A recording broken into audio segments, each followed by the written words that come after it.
आगे हमें यूइची का फ्लैशबैक दिखाया जाता है। वो एक हॉस्पिटल में पैसे गिन रहा था और एक लेडी बेड पर लेटी होती है। वो लेडी यूइची से कहती है कि पैसों से ज्यादा इम्पोर्टेंट फ्रेंड होते हैं। तभी वहाँ पर एक आदमी आता है। वो यूइची को सिखाता है कि दुनिया में सबसे ज्यादा इम्पोर्टेंट केवल एक ही चीज है, वो है पैसा। इसके बाद हम प्रेजेंट में आ जाते हैं। टेंजी यूइची को उठा रहा था। दोनों एक गुफा में थे। मानव बताता है कि तीसरा गेम प्रिपेयर करने में हमें 3 दिन लगेंगे। तुम्हें 3 दिन तक इस गुफा में सरवाइव करना होगा और तुम्हें केवल एक पानी की बोतल दी जाएगी। टेंजी यूइची से कहता है कि मैंने तुम्हें किस इसलिए किया था जिससे मैं तुम्हारे साथ यहाँ आ सकूं। यूइची कहता है आखिर तुमने सबको धोखा क्यों दिया। टेंजी बताता है कि वो दूसरी बार ये गेम खेल रहा है। ये सब मैंने सावारागी की वजह से किया। उसने मुझसे मेरी सबसे कीमती चीज छीन ली थी। जूनियर हाई में टेंजी के 2 क्लोज फ्रेंड थे। उसने 1 मिलियन मनी सेव किया था और अपने दोनों दोस्तों के साथ बिजनेस स्टार्ट किया। उसके दोनों दोस्त सावारागी में इंटरेस्टेड थे। टेंजी उन्हें समझाता है कि मेरे और सावारागी के पेरेंट्स ने हमारी शादी फिक्स कर दी है, पर उसके दोस्त अभी भी नहीं मानते हैं। तीनों ने अपने बिजनेस से 3 मिलियन सेव कर लिए थे। एक दोस्त सजेस्ट करता है कि हम इस 3 मिलियन को स्प्लिट कर लेंगे और जब हमारे पास 20 मिलियन हो जाएंगे तो उसमें जिसका सबसे ज्यादा हिस्सा होगा वो कंपनी का सीईओ बन जाएगा और सावारागी को प्रपोज भी कर सकता है। उसके बाद सबको किडनैप करके टोमोडाची गेम के लिए ले जाया जाता है और बताया जाता है कि उन 3 में से किसी पर 10 मिलियन का कर्जा है। उस गेम में टेंजी अकेला लूजर बचता है और उस पर 20 मिलियन का कर्जा आ जाता है, पर क्योंकि वो माइनर था मानव उसे छोड़ देता है, पर 20 मिलियन जितनी लाइफ टेंजी से ले लेता है और उसे 2 दिन बाद छोड़ दिया जाता है और गेम वाली बात किसी को भी बताने से मना किया जाता है। छूटने के बाद टेंजी ने अपने दोस्त से पूछताछ की कि आखिर उन्होंने उसे धोखा क्यों दिया। टेंजी का दोस्त बताता है कि उसने सारे पैसे सावारागी पर खर्च कर दिए हैं। उसके बाद एक दिन टेंजी अपने डैड को टोमोडाची गेम के बारे में बता देता है और उसके डैड सावारागी के डैड से इस बारे में बात करने जाते हैं, पर वो मारे जाते हैं। यहाँ तक कि पुलिस इन्वेस्टिगेशन में आता है कि उन्होंने सुसाइड किया है। अपनी डैड की मौत का पता लगाने के लिए टेंजी सावारागी की इन्वेस्टिगेशन करना स्टार्ट कर देता है। वो उसे इन्वेस्टिगेट कर रहा था, पर एक दिन उसे एक अनजान सा मैसेज आया होता है जिसमें लिखा होता है कि उसे फॉलो करना बंद कर दो, नहीं तो तुम्हें भी दुनिया से मिटा दिया जाएगा। तब टेंजी डिसाइड करता है कि वो सावारागी को टोमोडाची गेम खेलने पर मजबूर करेगा और उसकी सच्चाई सामने लाकर उसे अकेला कर देगा। पर यूइची की वजह से टेंजी का ये प्लान बेकार हो जाता है। टेंजी की स्टोरी सुनकर यूइची को अभी भी विश्वास नहीं होता। टेंजी कहता है कि सावारागी ने एक बहुत बड़ा झूठ बोला है। जब तुम सुनोगे तो तुम भी उसे धोखेबाज मानोगे। वो कहता है कि हमारा टोटल कर्जा 10.8 मिलियन है। ये सुनकर यूइची सरप्राइज हो जाता है कि उसे ये कैसे पता है। टेंजी बताता है कि ये मेरा दूसरा टोमोडाची गेम है, तो मुझे पता है कि दूसरे गेम के बाद मैनेजमेंट हमें टोटल कर्जे के बारे में बता देती है। टेंजी मानव से दोबारा अपना पूरा कर्जा बताने को कहता है। मानव बताता है कि ग्रुप सी का पूरा कर्जा 10.8 मिलियन है। यूइची के हिसाब से टोटल 18.8 मिलियन कर्जा होना चाहिए था, पर क्योंकि इतना नहीं है तो किसी ने झूठ बोला है। टेंजी बताता है कि उसने फर्स्ट गेम में झूठ बोला था। उसके कार्ड पर कर्ज को आधे करने की कंडीशन थी। उस टाइम उसका कर्जा 1.6 मिलियन था,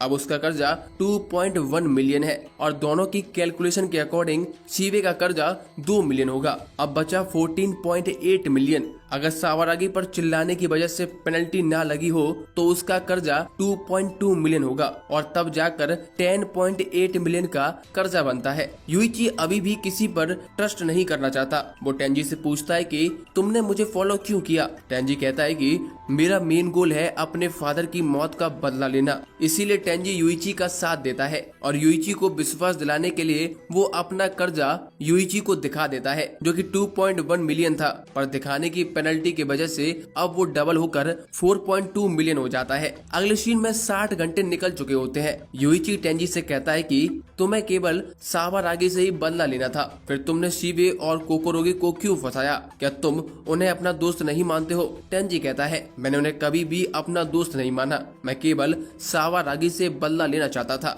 यूइची टेंजी से कहता है कि अगर तुम वापस जाकर शिबे और कोकोरोगी से माफी मांगते हो तो मैं तुम्हें ये गेम जरूर जितवा दूंगा। ये सुनकर टेंजी तुरंत ही हाँ कर देता है। अब 3 दिन का टाइम पूरा हो जाता है और टेंजी और यूइची को एक जंगल के बीच निकाला जाता है। वहाँ उन्हें मानाबू मिलता है और मैनेजमेंट में एक नए कैरेक्टर रिको की एंट्री होती है। वो सुकीनो को विजिट करती है और कहती है कि तुम्हारा ग्रुप मेरे ग्रुप को फेस करने वाला है, पर सुकीनो के ग्रुप में सिर्फ 2 ही मेंबर्स बचे होते हैं। इसीलिए रिको कॉन्फिडेंट थी कि उसका ग्रुप जीतेगा, क्योंकि इस गेम में जिसके पास ज्यादा मेंबर्स होते हैं उनको एडवांटेज होता है। सुकीनो उसकी बात से अग्री नहीं थी। वो उसे शर्त लगाने को कहती है और रिको शर्त लगा लेती है। अब मानव बताता है कि third game friendly hide and seek game है, जो एक कॉम्पिटिटिव बैटल फॉर्मेट में है। यहाँ पर 2 ग्रुप है, एक ग्रुप सी और एक ग्रुप के, जो कि आपस में एक दूसरे को फेस करेंगे। जो हारेंगे उसका गेम यही खत्म हो जाएगा। ग्रुप के लोग कहते हैं कि ये तो 2 ही है, जीतना आसान होगा। टेंजी कहता है कि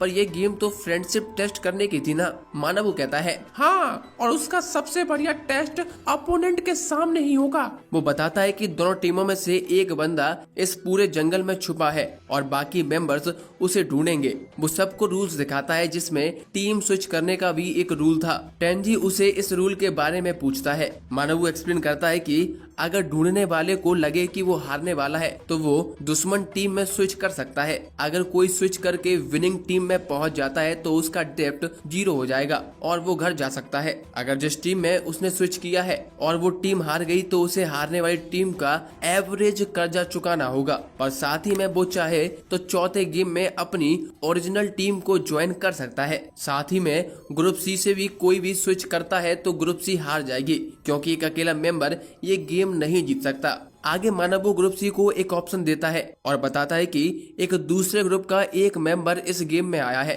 चूंकि वो अकेला है तो वो इस गेम को कंप्लीट नहीं कर सकता। अगर तुम चाहो तो तुम उसे अपनी टीम में ऐड कर सकते हो। इस पर यूइची पूछता है क्या वो लड़की है, जिस पर मानव कहता है हाँ, तीसरा मेंबर लड़की होती है। इसीलिए यूइची उसे अपने ग्रुप में शामिल करने के लिए मान जाता है। मानव उस लड़की को बुलाता है। उसका नाम मारिया था। हमें पता चलता है कि मारिया टोमोडाची मैनेजमेंट में ही काम करती है। वो केवल यूइची पर नजर रखने के लिए गेम में शामिल होती है। हमें बताया जाता है कि ग्रुप के का लीडर जूजू होता है और वो खुद छुपने वाला होता है। ग्रुप सी से टेंजी छुपा है। इसके बाद मानव दोनों ग्रुप को अलग अलग डायरेक्शन में भेज देता है और उन्हें छिपने के लिए 2 घंटे का समय देता है। अब टेंजी, मारिया और यूइची टेंजी के लिए छिपने की जगह ढूंढ रहे थे। वो सब रूल्स याद करते हैं कि वो दूसरी टीम वालों को मारकर उनके हाइडर को बताने के लिए फोर्स नहीं कर सकते हैं, और एक बार हाइडर छुप गया तो वो फिक्स हो जाएगा। वह अपनी जगह से चेंज नहीं कर सकता है, और अगर किसी ने रूल तोड़ा तो वो टीम उसी टाइम हार जाएगी और उसकी पूरी टीम का कर्जा डबल हो जाएगा। मानाबू ने सभी को एक स्पेशल फोन दिया होता है जिसमें वो लोग एक दूसरे को कांटेक्ट कर सकते हैं। यूइची टेंजी को बताता है कि वो उसे तभी कॉल करेगा जब कोई इमरजेंसी होगी। इसके अलावा यूइची और टेंजी ने 3 दिन से कुछ भी खाया नहीं होता। इसकी वजह से दोनों लोग कमजोरी महसूस कर रहे होते हैं। हमें ये भी बताया जाता है कि हाइडर को छुपाने तक कोई भी खाना नहीं दिया जाएगा। जब हाइडर छुप जाएगा तो उसके टीममेट्स उस तक खाना लेकर जाएंगे। इसके साथ हाइडर के हाथ में एक इमरजेंसी बटन होता है। अगर हाइडर उस बटन को दबा देगा तो गेम यहीं पर खत्म हो जाएगा और हाइडर की टीम हार जाएगी। अब यूइची और टेंजी छुपने की जगह ढूंढ लेते हैं। यूइची मारिया को उस जगह से थोड़ा दूर ही रुकने के लिए कहता है। कम लोग होने की वजह से टेंजी को कॉन्फिडेंस नहीं होता कि आखिर वो लोग ये गेम कैसे जीतेंगे। यूइची से कहता है कि अगर हम सीधे तरीके से गेम खेलेंगे तो बिल्कुल जीत नहीं पाएंगे। ये सब तुम पर डिपेंड करता है कि तुम कितने समय तक अपनी भूख प्यास को झेल सकते हो। तुम्हें मेरा वेट करना होगा। टेंजी को अपने फादर की मौत का बदला लेना होता है और इसमें केवल यूइची ही उसकी हेल्प कर सकता है। इसीलिए टेंजी यूइची की बात मान लेता है। छुपने के लिए 2 घंटे का समय पूरा होने वाला होता है। इसीलिए यूइची टेंजी को बिना प्लान बताए वहाँ से चला जाता है। अब 2 दिन बीत चुके होते हैं, यूइची का नामो निशान नहीं था। टेंजी सोच रहा था कि वो अभी तक क्यों नहीं आया। भूख से टेंजी की हालत खराब हो चुकी होती है। टेंजी यूइची पर शक करने लगता है कि शायद उसने धोखा दे दिया है और वो उसे पनिश कर रहा है, क्योंकि दूसरी गेम में टेंजी ने यूइची को बड़ा धोखा दिया था। ये सोचकर tangy give up button press करने ही वाला था, पर फिर वो रुक जाता है और उसे याद आता है कि वो फोन भी कर सकता है। वो यूइची को कॉल करता है, पर यूइची फोन नहीं उठाता है। थोड़ी देर में टेंजी को कॉल बैक आता है, पर कॉल को यूइची नहीं बल्कि ग्रुप के का मेंबर के शिनोमिया उठाता है। वो बताता है कि यूइची तुम्हें छोड़ने वाला है। वो किसी को ढूंढने की कोशिश भी नहीं कर रहा है, वो बस लड़की के साथ टाइम बिता रहा है। शिनोमिया टेंजी को बताता है कि यूइची ने कहा कि तुमने सेकंड गेम में सबको बहुत परेशान किया था, इसीलिए वो तुम्हें कभी माफ नहीं करेगा। अगर तुम यूइची से बात करना चाहते हो तो मैं तुम्हारी बात करवा सकता हूँ, वो मेरे साथ ही में है। शिनोमिया की बात सुनकर टेंजी सोचता है और कहता है कोई जरूरत नहीं है। यूइची ने कहा था कि जब उसे जरूरत होगी तो वो खुद बात करेगा, इसीलिए टेंजी यूइची का वेट करने लगता है। शिनोमिया कहता है कि अगर तुम भूख से मरना नहीं चाहते हो तो गिव अप बटन दबा दो। बात खत्म होने के बाद ग्रुप के का लीडर एक और मेंबर शिनोमिया से टेंजी की कंडीशन पूछता है। शिनोमिया बताता है कि उसे टेंजी पर तरस आ रहा है क्योंकि ग्रुप सी जीत नहीं सकता। जूजू ने एक परफेक्ट स्ट्रेटजी बनाई है। इसके बाद हमें ग्रुप के प्लान के बारे में बताया जाता है। जूजू सभी को बताता है कि इतने बड़े जंगल में किसी को ढूंढना नामुमकिन है। ये गेम फ्रेंडशिप टेस्ट करने के लिए बनाया गया है। इस गेम में इम्पोर्टेंट है कि टीम के दूसरे मेंबर्स को हाइडर तक खाना लेकर जाना ही है। मतलब साफ है, जब वो खाना लेकर जाएगा तो हमें उनका पीछा करना होगा, जिससे हमें हाइडर का पता चल जाएगा। इसके बाद वो ओनिगुआरा और चिसाटो को फूड स्टेशन भेजता है क्योंकि वो लोग तेज दौड़ सकते हैं। इनके अलावा शिनोमिया और बानरी को छुपने की जगह ढूंढने को कहते हैं क्योंकि उनकी आंखें अच्छी होती हैं। रिको बताती है कि इस ग्रुप का लीडर जीनियस है, मेरी टीम परफेक्ट यूनिटी में है। सुकिनो कहती है हाँ यूनिटी तो है, पर वो फ्रेंड्स होने की जगह एक टीम की तरह लग रहे हैं। रिको कहती है हाँ वो तो होगा ही, क्योंकि वो लोग एक बास्केटबॉल टीम के मेंबर्स हैं। रिको का मानना था कि गेम 3 दिन में खत्म हो जाएगा और उसका ग्रुप यानी कि ग्रुप के ही जीतेगा। अब तीसरे दिन सुकिनो कहती है तुम श्योर हो ना, आज गेम ओवर हो जाएगा। रिको पूरी तरह श्योर होती है और कहती है कि अगर टीम में से कोई टेंजी तक खाना पहुंचाने गया तो ग्रुप के वाले उसका पीछा करेंगे और उन्हें हाइडर की लोकेशन का पता चल जाएगा, क्योंकि सारे एथलीट्स हैं और उनसे बचकर भागना मुश्किल है। और अगर टेंजी के टीम मेंबर उसे खाना देने नहीं जाएंगे तो टेंजी भूख और प्यास से हार कर गिव अप बटन प्रेस कर देगा, जबकि ग्रुप के पास 4 मेंबर्स हैं। अगर ग्रुप सी उनका पीछा करने की कोशिश भी करता है तो वो केवल 2 का ही पीछा कर सकते हैं। टेंजी ने गेम स्टार्ट होने से 3 दिन पहले तक कुछ नहीं खाया था और गेम स्टार्ट हुए भी 3 दिन बीत चुके होते हैं। उसे अभी तक कुछ खाने को नहीं मिला है, इसीलिए रिको को पूरा बिलीव था कि जल्द ही गेम खत्म होने वाला है। अगले दिन हम देखते हैं कि तीसरा दिन खत्म होने को होता है। रिको को टेंजी किसी से बात करता हुआ दिखाई देता है। ये देखकर रिको चौंक जाती है और कहती है कि वहाँ पर तो कोई है ही नहीं, ये बात किससे कर रहा है। सुकिनो कहती है कि वो भूख से स्ट्रेस में आ गया है और उसे इल्यूजन हो रहा है। दूसरी तरफ यूइची टेंजी के लिए खाना ले जाने के लिए ट्राई भी नहीं कर रहा होता है। हमें पता चलता है कि मारिया सुकिनो को यूइची के बारे में रिपोर्ट भेजती है। ये देखकर सुकिनो कहती है कि मैंने सोचा था यूइची उससे ज्यादा ईवल है। इसके बाद यूइची अपने चाल चलता है और ग्रुप के से खुद को उनकी टीम में शामिल करने के लिए कहता है। ये सुनने के बाद रिको को बिलीव नहीं होता कि यूइची ऐसा कैसे कर सकता है। सुकिनो कहती है यूइची कुछ भी कर सकता है। ये देखकर रिको कहती है अगर यूइची ने ऐसा किया तो मेरी टीम की जीत पक्की है। ग्रुप के को भी यूइची पर विश्वास नहीं था कि वो स्विच करेगा। यूइची उससे कहता है टेंजी ने हमें धोखा दिया था, मैं उसे तड़पाना चाहता था और रूल्स के अकॉर्डिंग फूड स्टेशन पे ही स्विच किया जा सकता है और अगर दूसरी टीम का एक भी मेंबर हाँ कर देता है तो स्विच हो जाएगा, पर एक बार स्विच होने के बाद तुम वापस अपनी पुरानी टीम में नहीं जा सकते हो। ग्रुप के मेंबर्स यूइची को टीम में लेने के लिए आपस में बात करते हैं। इस पर शिनोमिया कहता है कि अब तक हमारे सारे डिसीजन कैप्टन से बात करके ही लिए जा रहे थे और वो इस बार भी ऐसा ही करेगा।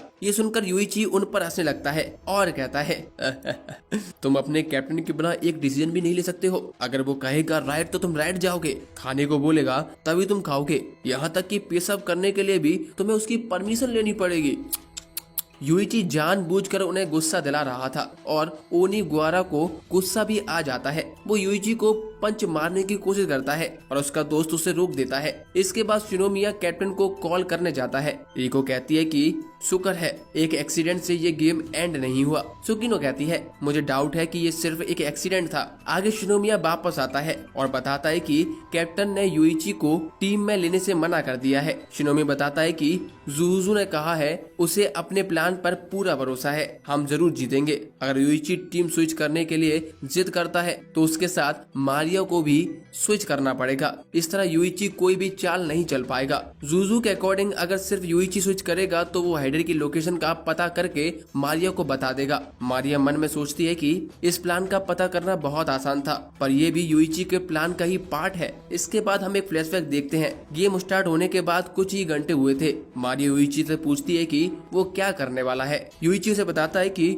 वो 2 दिन तक कुछ नहीं करेगा और दिखाएगा कि उसको गेम जीतने में कोई इंटरेस्ट नहीं है और तीसरे दिन टीम स्विच करने की बात करेगा। अगर वो स्विच हो पाया तो वो हाइडर की लोकेशन का पता करके उसे बता देगा, पर 10 में से केवल 1 चांस है कि ये प्लान सक्सेस होगा। इसीलिए युइची कहता है कि दूसरी टीम अभी तक समझ चुकी होगी कि हाइडर की लोकेशन का पता लगाने के लिए फूड डिलीवरी के टाइम उनके मेंबर्स का पीछा करना होगा। इसीलिए अगर ये normal hide and seek game होता तो कोई भी सबसे छोटे लड़के को छुपने के लिए कहता, पर उन्होंने सबसे बड़े इंसान को चुना। इसका मतलब उन्हें पता है ये नॉर्मल गेम नहीं है, ये एक लॉन्ग फाइट होने वाली है। इसीलिए उन्होंने सबसे स्ट्रांग बंदे को हाइडर बनाया है। मारिया पूछती है अगर वो स्विच करने के लिए नहीं मानेंगे तो आगे क्या होगा। युइची आगे का प्लान बताता है जो हमें सुनने को नहीं मिलता है और प्लान सुनने के बाद मारिया को समझ आता है कि उसको टीम में लेने से पहले युइची ने ये कंफर्म क्यों किया था कि वो एक लड़की है। इसके बाद हम फिर से प्रेजेंट में आते हैं। ग्रुप के मेंबर्स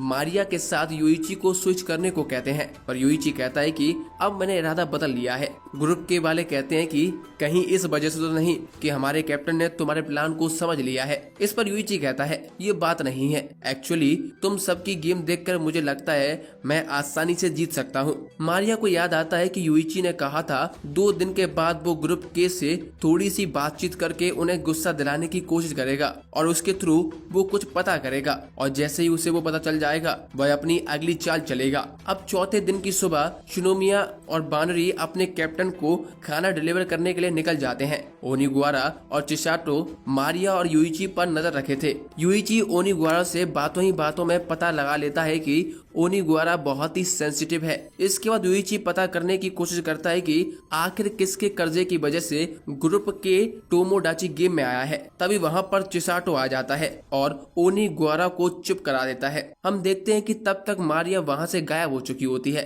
ये देखकर ओनिगुआरा मारिया को ढूंढने के लिए चला जाता है। ओनिगुआरा को मारिया नहाते हुए दिख जाती है। ये देखकर ओनिगुआरा शर्मा जाता है। ये मौका देखकर मारिया और युइची दोनों खाना लेकर वहां से भागने लगते हैं। दोनों लोग भागते हुए एक क्लिफ पर पहुंच जाते हैं। क्लिफ पर पहुंचते युइची मारिया को धक्का दे देता है और खुद वहां से भाग जाता है। मारिया भी हैरान होती है कि युइची ऐसा कैसे कर सकता है। इसके बाद हम टेंजी पर शिफ्ट होते हैं। टेंजी से अब भूख बर्दाश्त नहीं हो रही होती है और वो लगभग मरने की हालत में आ चुका होता है। Tangy give up button press करने वाला होता है, पर फिर उसे याद आता है कि अगर मैं यहाँ से बच गया तो मुझे फिर से अपनी खाली जिंदगी में लौटना होगा। मुझे युइची पर पूरा विश्वास है, मैं उसका और वेट करूंगा, वरना मैं मरना पसंद करूंगा। टेंजी अपनी आंखें बंद कर लेता है। तभी उसकी होठों पर पानी गिरता है। वो देखता है कि युइची उसके सामने था और उसे पानी पिला रहा था। अब खाने पीने के दौरान युइची टेंजी को सब बताता है कि वो यहाँ पहले क्यों नहीं आ सकता था, क्योंकि ग्रुप के मेंबर्स उसे फॉलो कर रहे थे।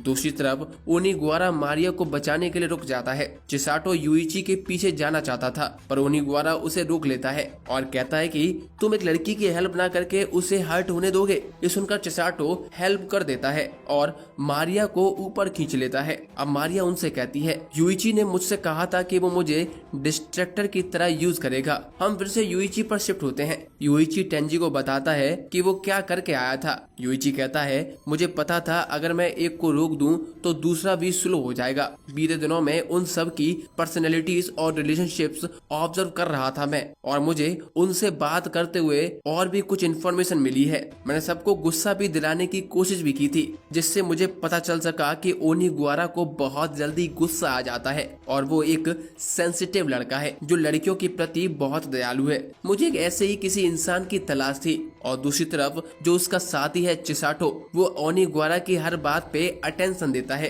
और रिएक्ट करता है, पर जब उनके बीच कोई लड़की आएगी तो क्या होगा। टेंजी युइची की ऐसी एनालिसिस स्किल से इम्प्रेस हो जाता है। कितनी कमाल की स्किल इसके पास। आगे हम फिर से मारिया पर शिफ्ट होते हैं। मारियो चिसाटो का हाथ पकड़ के उसे बचाने के लिए थैंक्स कहती है, पर मारिया की जान ओनिगारा ने बचाई थी। ये देखकर चिसाटो कहता है तुम्हें मेरे नहीं ओनिगारा को थैंक्स कहना चाहिए। मारिया मजा करते हुए कहती है कि ओनिगारा ने मुझे नहाते हुए देखा था, मैं इससे दूर रहना पसंद करूंगी। फिर बाद में हंसते हुए ओनिगारा को थैंक्स बोलती है। ओनिगारा और चिसाटो दोनों लोग युइची को गाली देने लगते हैं।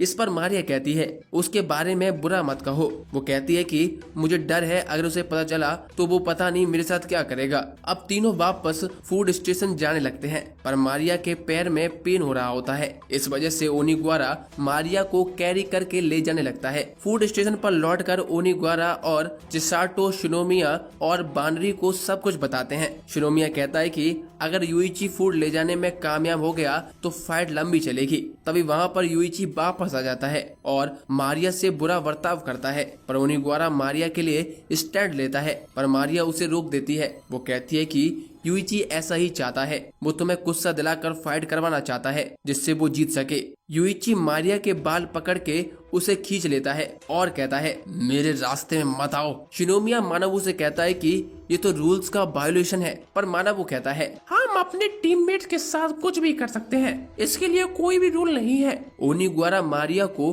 अपनी ग्रुप में लेने के लिए कहता है, पर चिसाटो मना कर देता है और ओनिगारा को समझाता है कि हो सकता है कि मारिया एक्टिंग कर रही हो, इसीलिए हम उसे अपने ग्रुप में नहीं ले सकते हैं। ये सुनकर ओनिगारा चिसाटो से लड़ने लगता है। शिनोमिया दोनों को रोकते हुए कहता है कि फाइनल डिसीजन कैप्टन का होगा। ये सुनकर युइची फिर से उन सभी का मजाक उड़ाने लगता है। इससे ओनिगारा को फिर से गुस्सा आ जाता है और वो कहता है मैं खुद कैप्टन से बात करूंगा। इसके बाद ओनिगारा और शिनोमिया दोनों कैप्टन से बात करने के लिए जाने लगते हैं। युइची का मानना था कि जुजू यहाँ नहीं है, इसका फायदा उठाकर मैं पूरे ग्रुप के को तोड़ सकता हूँ और मारिया के चक्कर में ओनिगारा को अपने ग्रुप में ज्वाइन करवा लूंगा। एक बार ग्रुप ज्वाइन करते ही मैं ओनिगारा को टॉर्चर करके हाइडर की लोकेशन का पता निकलवा लूंगा। कुछ घंटे बाद ओनिगारा और शिनोमिया वापस आ जाते हैं। हमें पता चलता है कि उनका कैप्टन मारिया के ज्वाइन करने को मना कर देता है। इस पर ओनिगारा खुद ग्रुप सी को ज्वाइन कर लेता है, पर वो कहता है कि